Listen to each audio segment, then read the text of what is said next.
You need to see this. Watch this video to the end.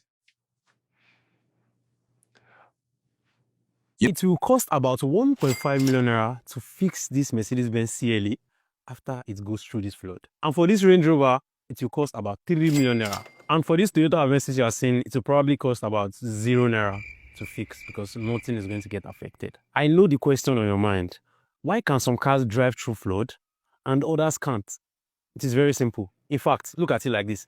The newer the car, the more reason why it won't be able to drive through flood. There are three major components that flood affects in your car system. First is the electric steering rack. Second is the engine.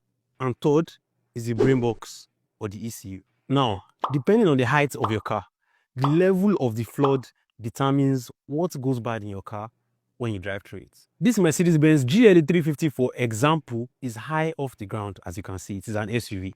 But the flood has affected the electric steering rack. As you can see, it's a power steering malfunction. Now, this is going to cost about 1.5 million naira to replace. This 2010 Honda Accord, on the other hand, doesn't have an electric power steering. But still, the engine has packed up because the water level it drove in was very high. You can see water all over the engine. This engine is going to cost about 2 to 2.5 million naira to replace. For this Toyota Camry Big Daddy, nothing is going to get affected because look at it. The water level is just at the midpoint of the tire's height. It doesn't have electric power steering, so the flood is not going to affect this car. But this 2016 Toyota Corolla being pushed on this bridge has an electric power steering that costs about 250,000 naira to replace. And also you can see the water level, it is very high. So that engine is probably damaged. That is why they are pushing it. That is going to cost at least 2 million naira to replace if repairing it isn't an option. This Honda Civic doesn't have an electric power steering, but it has stopped working. Either water entered into the engine or water entered into the brain box. Why?